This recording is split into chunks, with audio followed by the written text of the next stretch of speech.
Hello and welcome to the Real Women, Real Purpose talk show live in the On Purpose Woman magazine and global community Facebook page. I'm Ginny Robertson, one of the hosts of the Real Women, Real Purpose talk show, and I'm also the founder of the On Purpose Woman global community and the founder and publisher of On Purpose Woman magazine. My guest today is book mentor and founder of YourWritingMentor.com, Mary E. Knippel, and we're talking about Your Story Matters. Let's hear it today. Thanks for being here, Mary.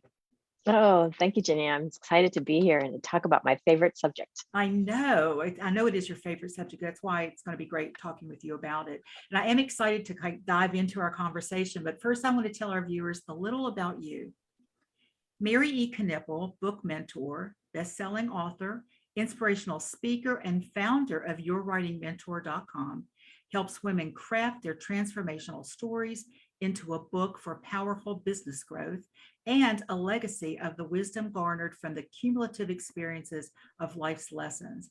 She is currently seeking women who are longing to become authors to contribute to the, in her own words, Wise Woman Wisdom collaboration book scheduled to be released in the fall of 2020. So Mary, so much we could talk about, but I'm going to start with something that you wrote that I'm going to quote you on, okay? Okay. You say, "It is my firm belief that our individual story is meant to be shared because no one else experiences our story from one perspective. And if we don't share our story, someone else will not have the life they were meant to have. All of our stories are interconnected in the way the threads of a beautiful tapestry are woven together to form a magnificent design." And that is such a beautiful way to encourage a woman to share her story, and that someone else is waiting to hear it. And it could be life-changing for that person, right? Oh, absolutely. So how did you come to this? I mean, go ahead. How did you come to this way of thinking? How did I come to this? Well, I've been keeping Yeah. a journal since I was 11. So I've always known that the answers were at the end of my pen, having a conversation on paper with myself and going through, 11, what am I going to write about? I'm going to write about who was cute on TV last night. But what we write about in our journals is working through the thoughts that we have and our life experiences and how we coped with them, what we're going to do next, and the plans that we make for living out our dreams.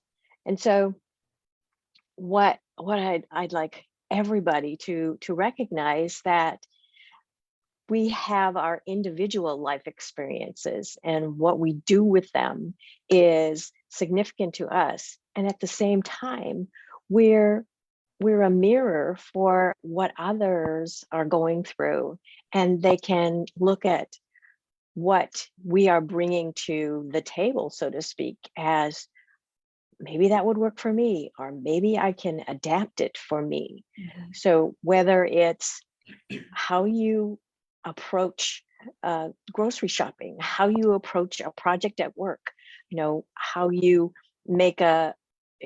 do your list on stickies or yellow legal pad, you take away a little piece of the individual and apply it to what works for somebody else. And so we're all learning from each other, and we learn from our individual life experiences, whether it's major, like, oh, something else fell off my calendar, I didn't do something, how am I going to do that differently, to what do we do when we have a major life crisis, such as, having an illness and moving forward, or losing a job. So there's examples of from the everyday things to the major stuff, that this is what is your transformational story and changes the trajectory of who you are and how you're being in the world. Well, I want to say more about that. I want to talk more about that, but I have to take a little side note here for a minute, because you said I know you were a journalist, an official real journalist, right, as a career, but you said you've been a journalist since you were 11. Who was reading was anybody reading it, or were you just? Oh, no. I had an older brother who wanted to read what I was writing. Okay. And that's why I said, what does an 11-year-old write about?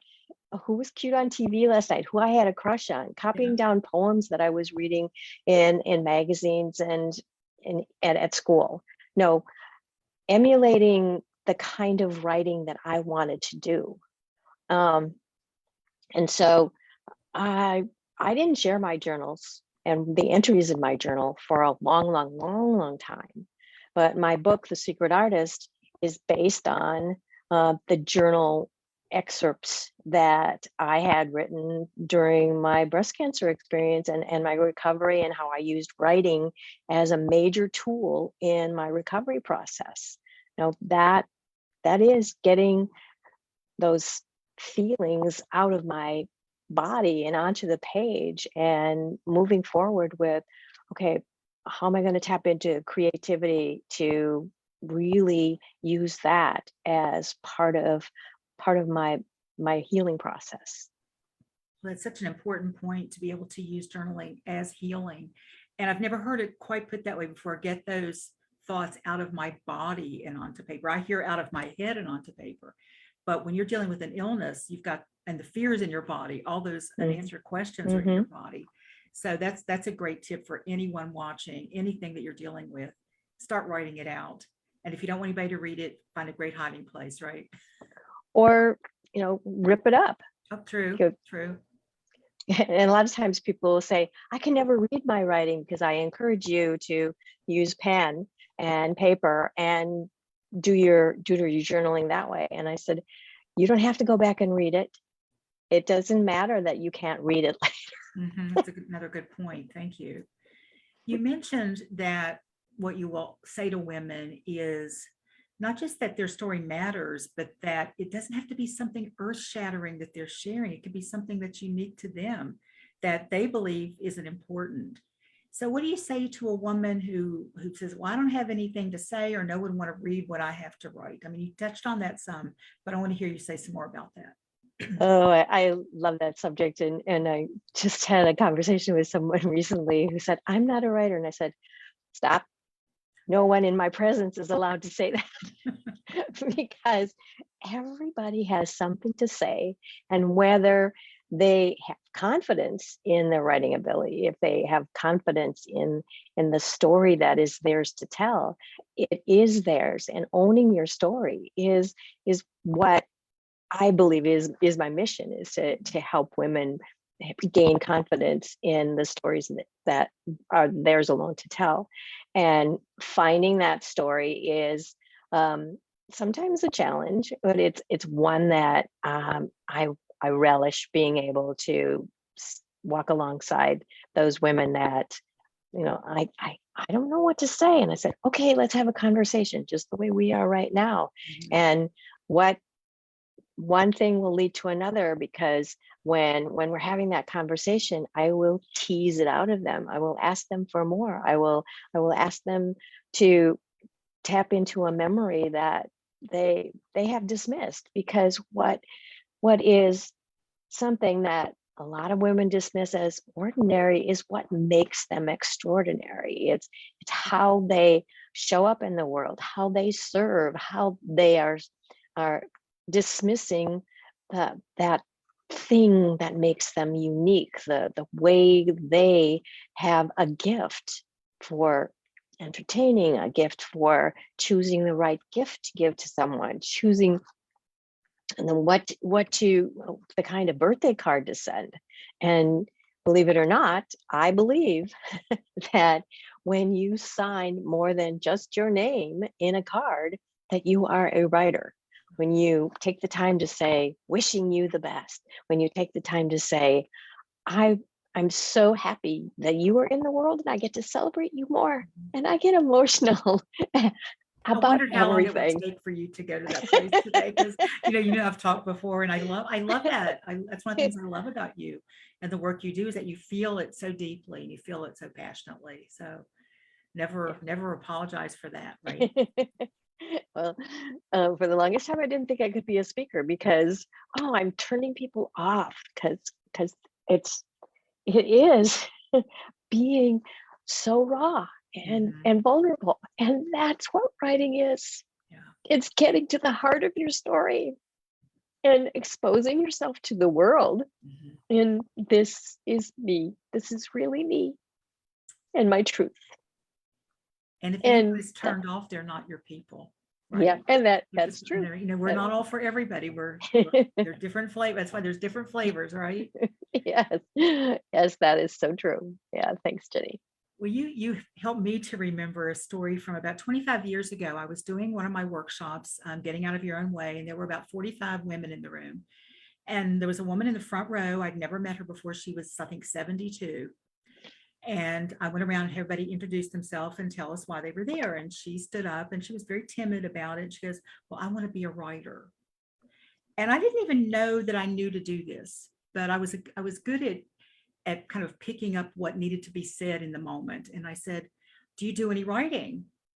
Real innocent. She, do any writing? She goes, oh yeah, I'm working on this and this, this. And I said, then you are a writer. And for the rest of the day, you don't get to say you're not. And she looked kind of funny. And it was so interesting to watch the shift in her demeanor. Mhm. And when she would share something, she just felt bigger because she now didn't have to think about, I want to be a writer, something to attain. It's something I'm Yeah. doing. So I imagine, I can feel how big an impact that has on people that you work with. Yeah. And let me just say this, you are such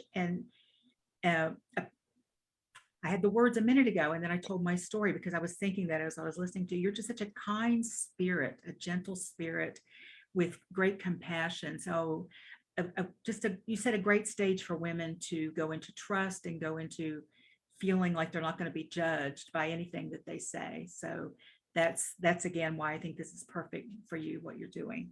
So, so Thank you. And I, it's just so vital to me that women own the stories mhm, that make them who they are, yeah. and recognize that they are so extraordinary with the gifts that they are sharing by being themselves, and not being so focused on I the shoulds and showing up the way we're expected to. Is um, it's just we only have one life, Yeah. and let's live it in our own skin. Mhm. And I imagine there's a lot of women who come in with those old childhood tapes of who they've been told who they are, and you have to help them see a different person when they're there with you. And I mean, that's a whole other level of work, isn't it? That you didn't Yeah, even sign on for initially, yes, probably, but now you know it's how to do that. yes, So, it's soul work. yes, it really is. It really is. Are there any other things that you hear from women, reasons, excuses, other than I don't have anything to say or nobody would read it? Any other ones that you have to work people through? Oh, a lot of times it's I don't have time for that. I mean, because they think if I'm going to write a book, I have to lock myself away for months, Mm, and I have a life. I have carpool. I have appointments. I have business meetings. I have a business to run, and I will say, well, do you have 5 minutes a day mm. to sit down with a journal? And it doesn't have to be some leather bound something. It can be, just Those a little little black and 99 white cents. composition books we use in Yeah, elementary school. composition book, a spiral bound something, Yeah. and just set the timer and 5 minutes. Get your thoughts on paper. And this isn't an permission to, oh, 5 minutes I can write my to-do list. No, no, no, you're not writing a to-do list. This is, what does my heart want me to know right now? Mm, Well, if a book is something that you're longing to do, ask the question, what does my book want me to know right now? Set the timer and keep your hand moving across the page for those 5 minutes. mhm, What would be ideal is if you do it at the same time every day, so that you build up that writing muscle, just the way you would make an appointment with yourself to go to the gym, and you would show up at the gym at the same time, because you may be working out with um, a trainer. It may be that this fits in your schedule just so, and you're not going to miss that, to help your physical body. And this helps you, not only your physical body, but your emotional body, your mental state, your soul, because everything is connected: body, mind, and spirit. And so when you say you don't have time, start with 5 minutes, and you'd be amazed at how you increase it when you find I got that running commentary out of my head and onto the page. I can let it go. I figured out what I wanted to do with that nagging little thing that I was trying to figure out. Well, what do I do next with this? How can I avoid not doing that anymore? So you having conversation with yourself on the page for 5 minutes every day, and see that you do have time to write. Thank you. Do you ever hear women, and maybe they've been working with you for a bit, and they've maybe uncovered some things that they didn't even know were in there, and they're things that if they write it and they share it, they think family members will be hurt or feelings will be hurt? And I remember a quote, it's Anne Lamott, and I'm going to mess it up, but she says something like, if people are offended by what you write, they should have treated you better. I know I didn't get the whole thing, but it's close to that. So, but you probably hear those fears, don't you? Oh, yes, that is true. And so then you have to make the decision. If you're writing memoir and you want to name names, and somebody is still alive that you may have repercussions from, make it fiction. Change people's names, make a composite, or wait. But the major thing is that you keep writing and you create that document that is going to be your legacy. And you will be the one who knows that you put it down and fixed it. And that's why I say nobody can tell your story from your perspective except you. Somebody else may be in your story, but it's not their story. It's your story. So they can come back and say, it didn't happen that way. True, it didn't happen that way for them, but it happened that way for you. Yeah. I grew up on a farm. I did chores outside. I had a younger sister, 10 years younger. So she had a totally different childhood than I did. And she read one of my blogs and challenged, you never did that. And the brother that is next to me in the lineup said, you don't remember what she was doing because you were a toddler in the house. So it's other people's perspective. And you have to decide for yourself. I can't say there's a blanket rule that disregard somebody else's, perspective and you decide who you want to impact by putting it out into the world. If your goal is to write that story and leave the legacy, then maybe you leave instructions that when this person passes on, so that I'm not hurting them by telling my truth, then it can go worldwide. But if you're not hurting them intentionally by telling your truth, then you decide. Yeah. I'm publishing it this way because it's my truth. So there or are you options. fictionalize it. Yeah. Because there's memoir in everything. Yeah. And I would imagine there's also such growth and learning in just that process of deciding. I know a woman that we both know, Laura DeFranco, a few years back, she was speaking for one of our meetings here in person, and she asked the question, who would have to die for you to write your true story? I thought that's just a really great question, isn't it? Because I know I had that with me about, well, I can't say too much because, again, I had two older sisters who said, no, that's not true, Ginny. They were 13 and 17 years older. And it was like, but I was there, I don't think I've made all that up. So it's a great point. And I will say too, don't die with your story inside you. You mean me personally? Yes. Oh, thank you. Everyone listening to this. Yes. Well, let's talk then. I'd love for you to talk about some ways we can approach finding our story if we don't really know yet what we want to write about or what's in there. How do you work with women doing that? Well, I always encourage to start a journaling practice. If you're not having that conversation on the page with yourself, then there's all of this that's in your conscious and subconscious that is ready for you to explore. You have to let it out. And then sometimes people are just like, I'm not sure where to start with. I can do journaling, but then I'm repeating the same kind of things. So then another idea is to do a timeline and write down everything that you can remember that is, your life experiences, starting, because when we talk about what is the story that you are here to tell, it's the one that is top of mind for who is in front of you that you want to impact right now. Okay. To know your reader, to know the person that is going to benefit from the gift that you have right at this minute. You have a lot of life experiences that you can choose from. A lot of times I will talk about, okay, start with the major stressors in your life: the loss of a job, the loss of a loved one, a major move, a catastrophic illness, a divorce.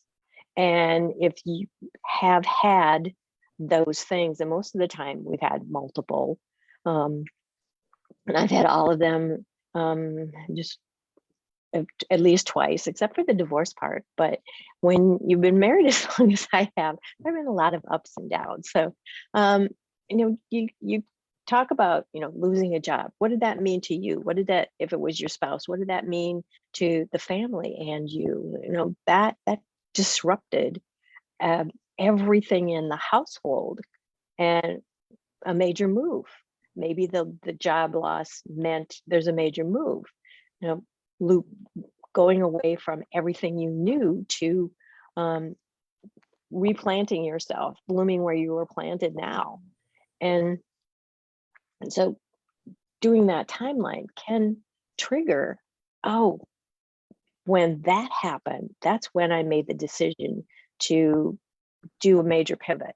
I mean, we're going through COVID right now. And so everybody has their COVID story about when the lockdown happened. That's when I decided I'm going to bake. That's when I decided I'm really going to learn how to paint. Or it gave me an opportunity I didn't have to go driving to the office. So I got back time with my family. But when you do that timeline, then you can recognize there's the story that I've been longing to tell that got me to be who I am right now. Mhm. I mentioned my book, The Secret Artist, that was written after my second breast cancer experience, where I woke up to the fact that I only have this one life. My dream is to have a book. I can't wait any longer to write my book. And it was even more evident that it's my mission to help other women have their voices be heard.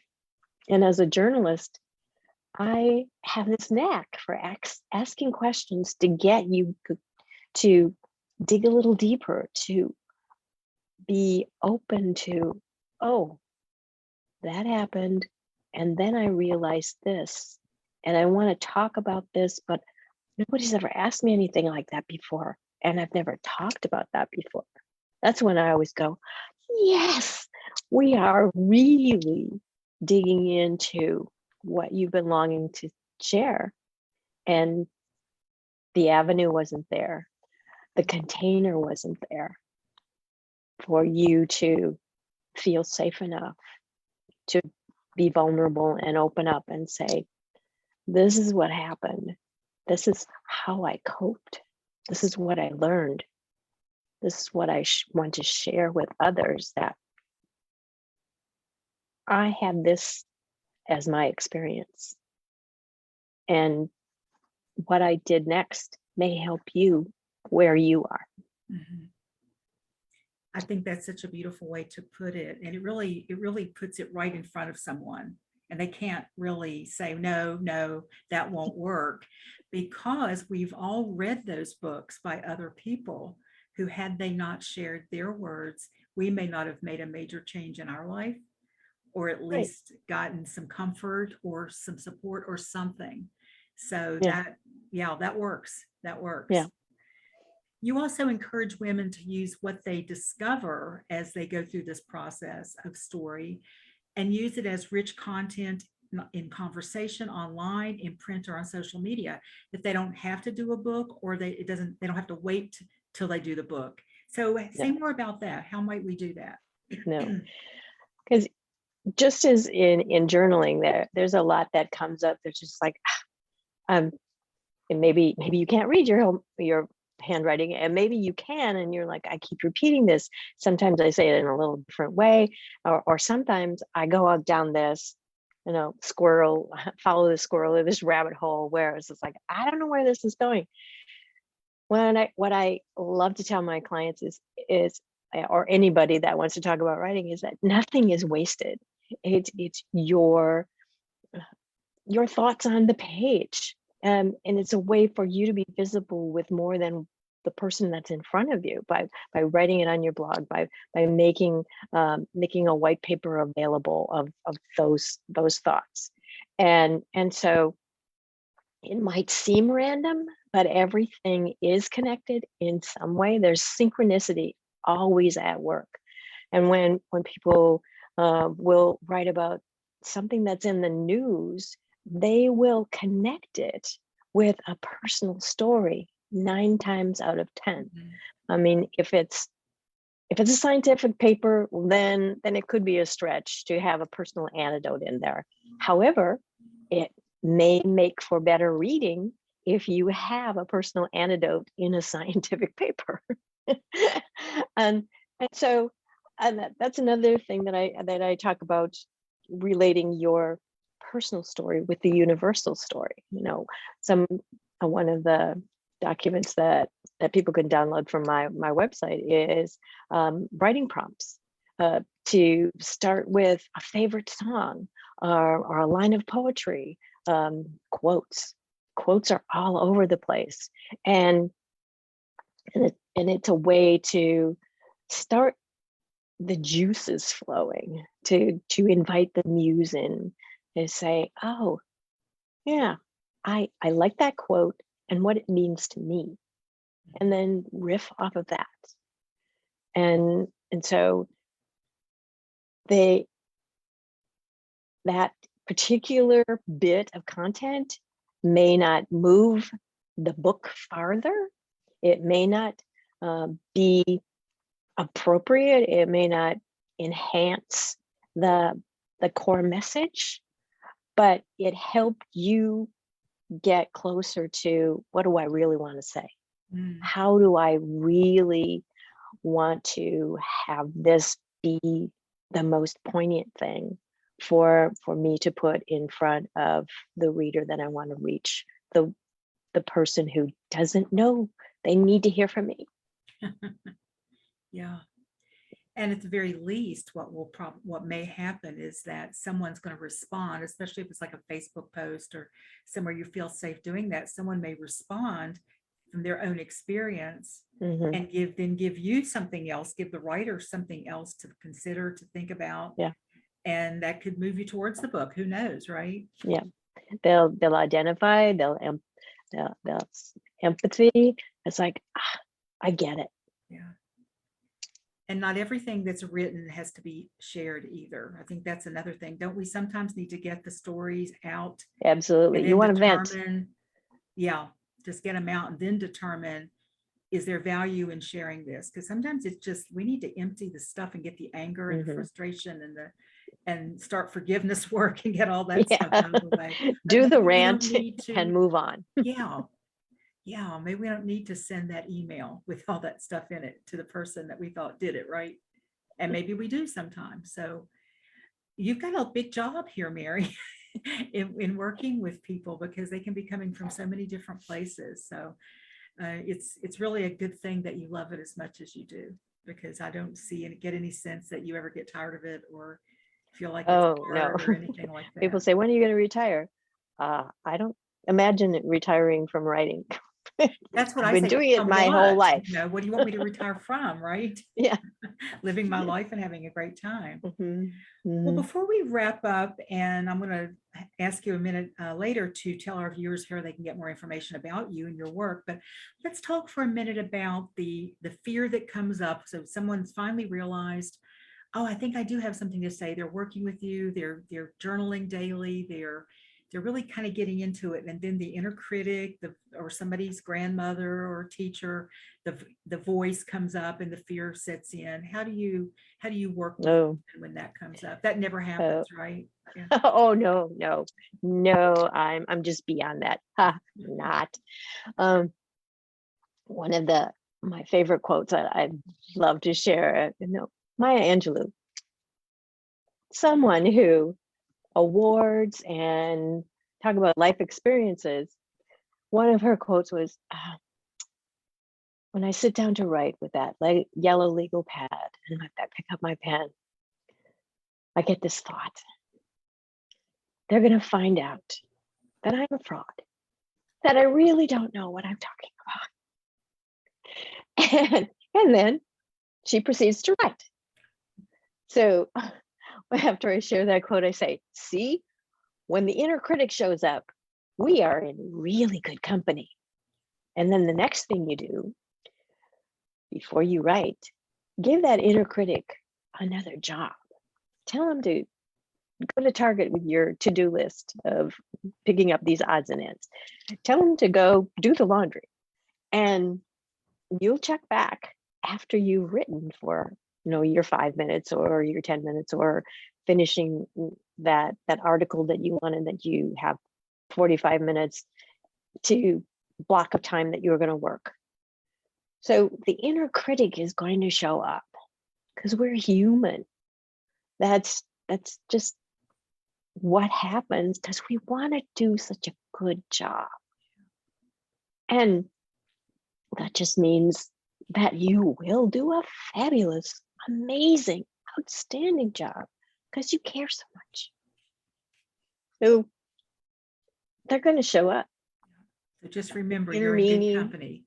Yeah. With Maya But just Angelou. remember, you're in good company, Yeah. because anybody who really wants to be good at what the creativity in them, they're going to have that critic is going to be there before the outward critic can say anything. Yeah.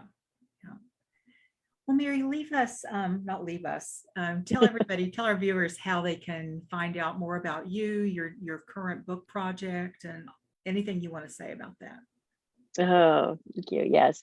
Well, my website is yourwritingmentor.com. I'm mounting a new thing for me. I've been many anthologies. I've ghostwritten for other gals in the anthologies, and another name is like a collaboration book where there are multiple authors. So it's one way of getting your toe into the water of being an author of a full-fledged book, a full-length book, but you don't have to write the entire book. You write 2,000 to 2,500 words, and you have a chapter. And so I am being the compiler of In Her Own Words, women telling their transformational stories, and it's so in alignment with who I am and how I want to help women's voices be heard. Is we are focusing on in her own words. The women identifying, this was something that happened, and this is how I coped with it, offering hope and inspiration for the readers who are going to come in and read the book.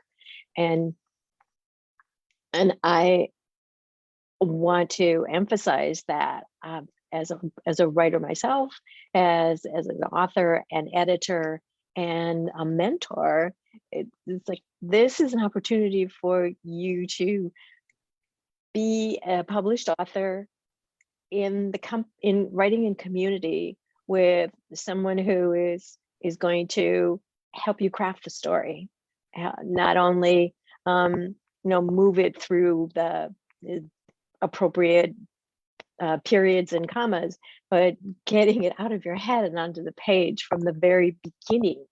And so I would love to have a conversation with somebody who I think I'm there. I think I'd like to do that. So they can email me at mary@yourwritingmentor.com and say, let's talk about in her own words. I would love to hear from them. And they can visit the website as well, yourwritingmentor.com, to get those blogging tips of the triggers, the writing prompts. And I also have a download of 3 steps to new author success, so that some things that we've talked about is those tools to get started and define the story. Thank you. For anyone watching, Mary's website is in the description of this video. It's the last thing, the bottom line after her bio. So you can also get it there. And I guess if they go to your website, they can also contact you through your email from your website, right? Yes, they can. Okay. Well, Mary, before we wrap this up, I would love for you to leave us with some final words of wisdom or anything you want to emphasize that you've already talked about today. I would love to emphasize that your story matters. No one can tell your story from your perspective except you. And there is no such thing as a woman who does not have a story. Give yourself permission to spend 5 minutes a day journaling, to have those stories that are yours alone to tell, to come forward and document that legacy. Maybe it will grow into a book, maybe it won't, but it's your story to tell, and own your story. Thank you. Thank you for being with me today and sharing your expertise and your passion for supporting women and sharing their stories. It's such important work and so needed. And, I'm all about helping women to be seen and heard in greater ways. And I just love it when other women are doing it as well. We're just all doing it a little bit differently, aren't we? So Thank you, Mary. Thank you. Thank you. And I want to thank all of you for joining us for the Real Women, Real Purpose talk show live in the On Purpose Woman magazine and global community Facebook page. If you love this interview and you want to share it with your friends, you can do it right here from the On Purpose Woman magazine page, and it will be up on our YouTube channel in the next 48 hours. So go on over to the On Purpose Woman global community on YouTube, subscribe, and you could even sign up for notifications. But even if you don't sign up for notifications, subscribe, and then you can remind yourself to go over there and see what we have going on. Because right now there are over 120 inspiring, informative, and fun shows for you to watch on our channel. And in May, we started sharing videos of the speakers at our On Purpose Woman Global Community Zoom gatherings there as well. We have 4 shows for you next week. On Monday, July 25th, I'll talk with Jody Davidson about creating a culture of inclusion and belonging. On Tuesday, July 26th, Catherine Yarborough, the other host of the Real Women, Real Purpose talk show, will speak with Olivia Jones about Be Uniquely You, Inside and Out. On Wednesday, July 28th, Catherine will interview Shelley O'Connell about fun with flirting. And on Thursday, July 29th, I'll talk with Lauren Thomas about connecting in today's world. We'll also have 8 more fabulous interviews lined up for you in August. You can always find out what's coming up on the Real Women, Real Purpose talk show by going to my website, opwgc.com, and clicking on the On Purpose Woman magazine. Look for the spread in the table of contents. And while you're there, check out the On Purpose Woman global community. Thank you again for watching the Real Women, Real Purpose talk show.